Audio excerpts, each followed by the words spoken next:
So, what is up, YouTube? If you can't tell by now, I've been a little busy since the last video. I usually do like a winter break between videos, a little longer this time, but that's due to moving. I moved to a house with a large shop. It's a 30 by 30. I got two of the cars in here now, both motors, the supercharger kit, workbench, everything. Finally all set up.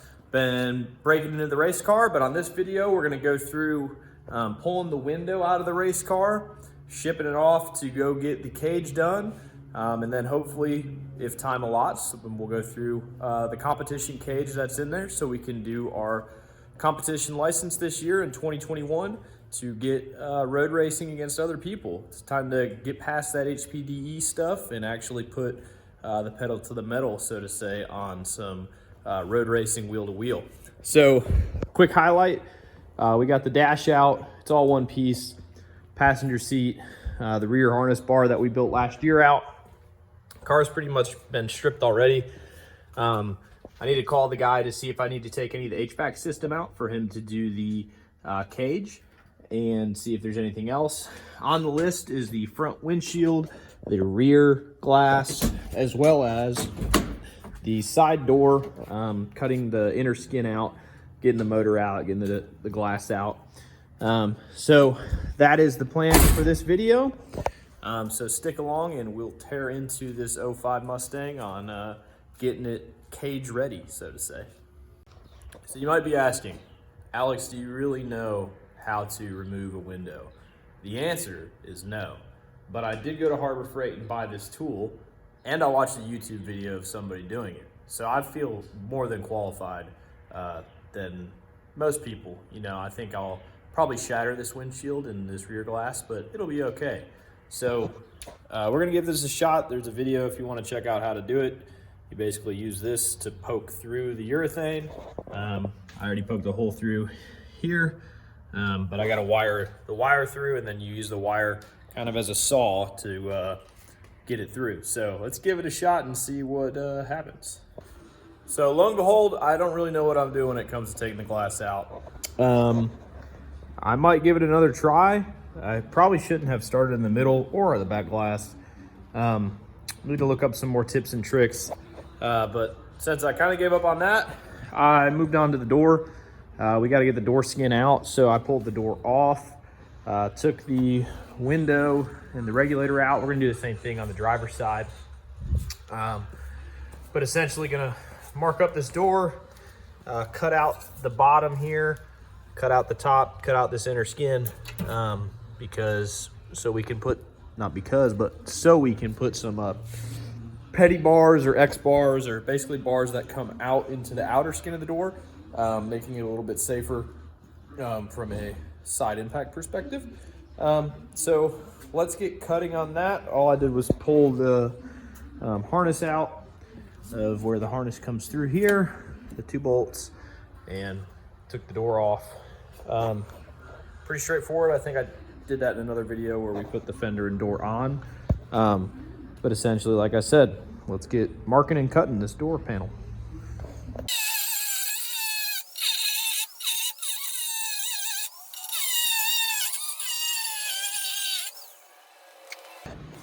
All right, so we got the door panel off, as you can see, or the inner skin off.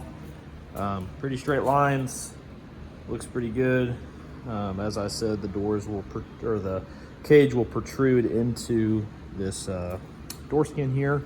I got to get the door latch zip tied back up. But we'll get this door back on, and we'll go get the passenger door. I missed the live action of me grinding it because my camera died, so we'll do that on the driver's side. But this is essentially what it'll look like. So let's get to getting this on and getting the driver's side going.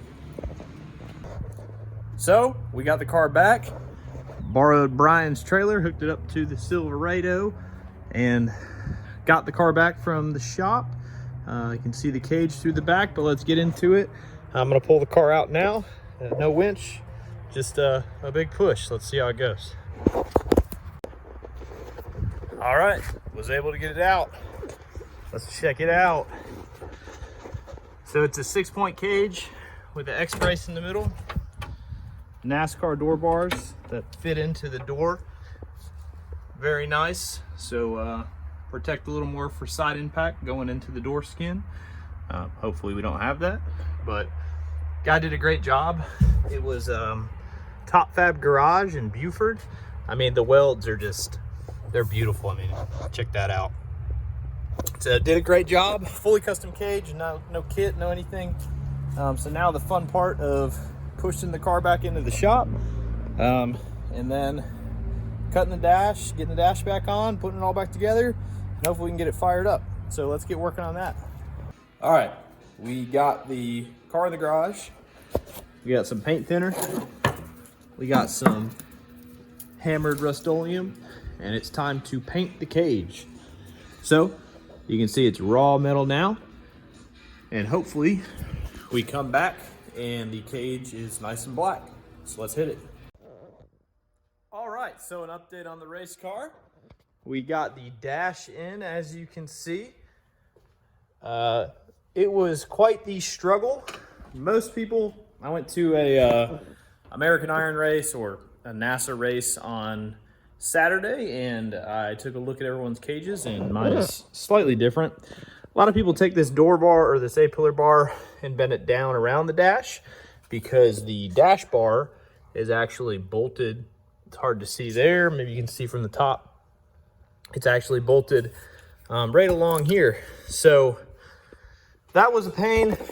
Took quite some time. I don't think I can get this dash in and out without having the windshield out, but it's all fun and games.